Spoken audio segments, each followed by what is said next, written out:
Good morning, everyone. Today I'll be reading you Otis and the Tornado. But before we begin, I wanted to ask the class a few questions about what is a tornado? Have you ever seen a tornado? Do we know what it looks like? In your small groups, I want you to draw a picture of what you think a tornado looks like.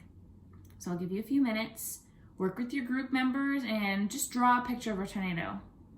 While you're drawing this picture, I want you to also think about how this might make you feel. Are tornadoes happy? Are they scary? What would you feel like if you were experiencing a tornado? So go ahead and take a few minutes to do that, and then we'll start in the book. Let's get started. Otis and Tornado by Lauren Long. Life was calm on the farm where the friendly little tractor named Otis lived. It was summer. The sun shined bright, the birds chirped, and after all work was done, Otis and his friend, the little calf, liked to play. There's Otis and the calf. They would gather all their farm friends for a grand game of Follow the Leader. They would take turns being the leader as they marched along. Otis would go first, puff, puff, puffity puff, followed by the little calf, who would bound ahead, bawling all the while. Soon the horse would trot to the lead with a neigh, neigh, and his hooves clip, clop, clippity clopped. Finally, the duck would waddle to the front with a chorus of quack, quack, quack. They all followed the leader, up by the apple tree, around the barn, down the rolling hill, past the mud pond, beyond the cornfield, across the meadow, and along the banks of the mud creek. What a fun crowd they were. Everyone was so friendly, except, who do you think they're gonna run into? Let's see. The bull. The bull was nobody's friend. He was not in his pen. He was kept in a pasture, all by himself. What do you think? Does the bull look pretty mean?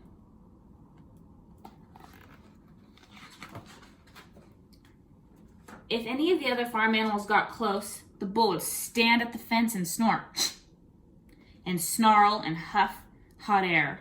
Suddenly, with a burst, he would run back and forth along the fence.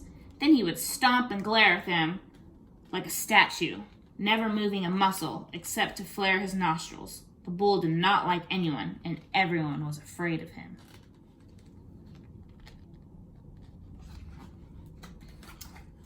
Once, Otis tried to make friends with the bull. He took him a shiny red apple from the apple tree and invited him to play.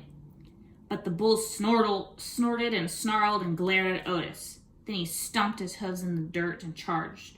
The bull slammed into the fence just inches away from where Otis stood. From that day on, Otis cleared stay of the bull altogether. There goes his apple flying.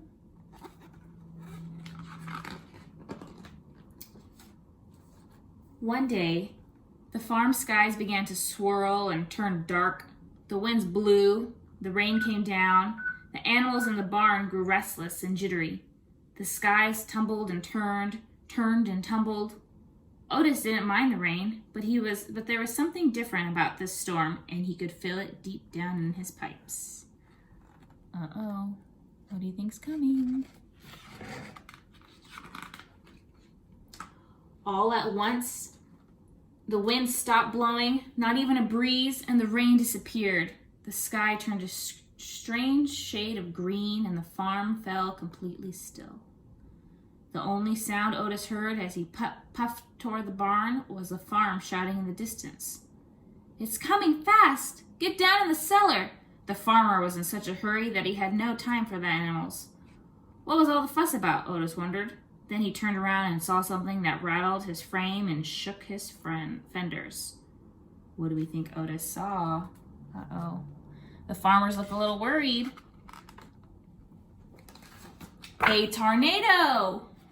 There it is in the distance.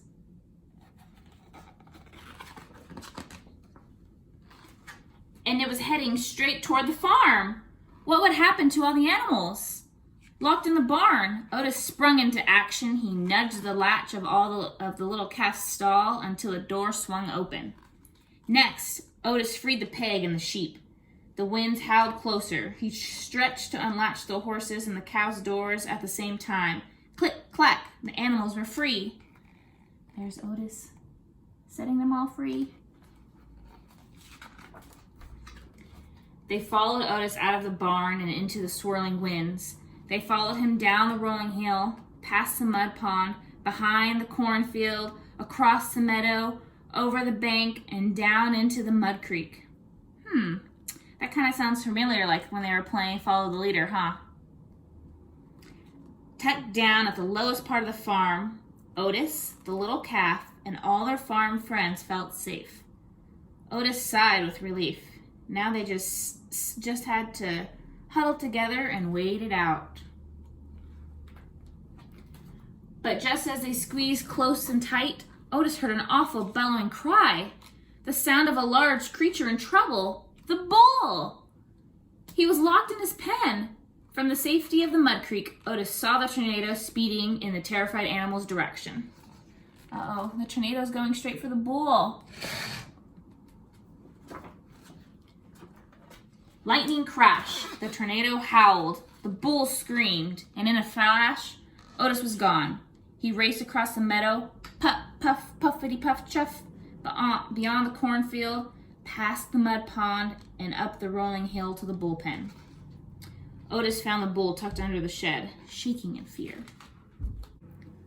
Otis tried to unlatch the gate. It was locked. He slammed head on into it. The gate shook, but held firm. Otis rammed it again. The gate teetered. The bull wailed like a baby. Otis spun around, threw himself into reverse, revved his engine, and charged backwards, right into the gate. Crash! The gate shattered into pieces. Otis shook himself off, gave the bull a friendly chuff, and peeled off. There they go. The bull followed Otis down the rolling hill, past the mud pond, beyond the cornfield. The tornado roared like a freight train as they crossed the meadow, and just as Otis and the bull dove for the cover over the bank and into the mud creek, the tornado touched down, narrowly missing them. Here they go. Otis, the little calf, the bull, and all the farm friends ducked their heads and closed their eyes. They never heard such a fury or felt such a rage, but they were all safely tucked down in the muddy creek's bed at the lowest part of the farm, and they stayed huddled there, all together until the tornado passed.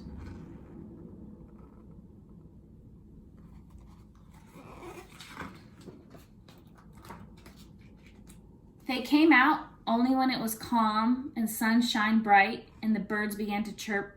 They found a farm that needed great repair.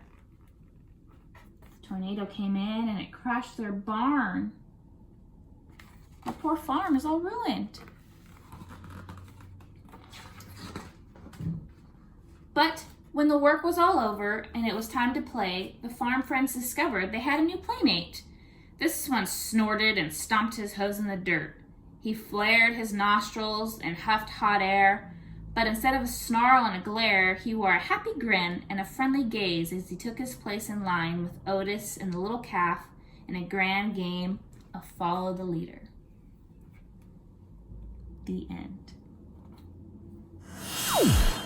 So that was a great book about Otis and his farm friends and all the adventures with the bull and the scary tornado. Before we move on, I just want to talk about who was the main character in the book. Who did we talk about most and who did most of the action? Otis. Yeah, Otis is our main character. Great. And what challenges did this main character face? Go ahead and talk in your small groups and let's just talk about the challenges that Otis faced through this story. Lastly, how did Otis respond to these challenges when he was under pressure with the tornado and how he interacted with the bull? Go ahead again, talk in your small groups, and let's talk about how Otis decided to handle these challenges.